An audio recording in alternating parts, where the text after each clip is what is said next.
চাওয়া পাওয়া ছিল যত এতদিন ধরে। হ্যালো বন্ধুরা, তোমরা অনেকেই তো আমাকে কমেন্ট করেছো যে দিদিভাই তোমার বিয়ের ডেটটা কবে, আমাদেরকে জানাও। তো আমি একটা সুন্দর ভিডিওর মাধ্যমে তোমাদেরকে জানাবো যে আমাদের বিয়ের ডেটটা কবে।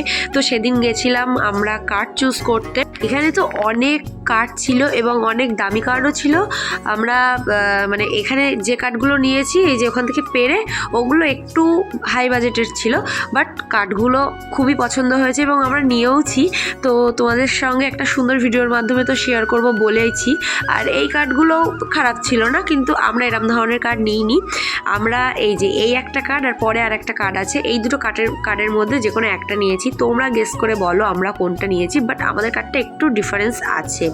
তো এই যে এই দুটো কার্ড দেখালাম, তারপরে আরও কার্ড দেখছিলাম আমরা সেদিন যে কোনটা নেওয়া যায়, কারণ অনেক ভ্যারাইটিস ছিল। যেটাই দেখছি সেটাই মন ভরে যাচ্ছে যে এটা না ওটা, ওটা না সেটা। তো আর ওখানে যে কার্ডগুলো রয়েছে সেগুলো একটু বাজেটের, তারই সেম ডুপ্লিকেট এখানে কিছু পাতলার মধ্যে রয়েছে। তো মানে অনেক রকমেরই রয়েছে, মোটামুটি খারাপ লাগছে না। তো আমরা নিয়েছি, কিন্তু আমরা এরকম ফ্ল্যাটের মধ্যে নিইনি, আমরা একটু মোটার মধ্যে নিয়েছি, একটু হার্ডই নিয়েছি আর কি কার্ডগুলো। তো তোমরা অনেকেই জানো কার্ড আমরা বাড়িতে নিয়েও চলে এসেছি, কিন্তু সেই কার্ড বানাতে দিয়েছি, সেই ভিডিও আমি এখন তোমাদের সাথে শেয়ার করছি। তো আমার এই কার্ডটা কিন্তু খুবই পছন্দ হয়েছে। তো ওখান থেকে কার্ড আমরা অর্ডার দিয়ে চলে এসেছিলাম। আর বনগাঁয় গেলে তো চা আমাদের খেতেই হবে, ম্যান্ডেটরি। তারপরে এই যে এখানে এসে বলছিলাম, মানে শীত পড়ে গেছে, তাও যেন গরম ভাবটা কমেইনি, বাইরে বেরিয়ে একদম হাফসানি লেগে গেছিলো আর কি।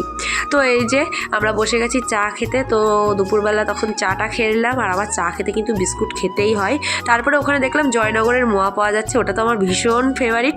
তো আজকের ভিডিওটা কেমন লাগলো অবশ্যই কমেন্ট করে জানিও। তো টাটা।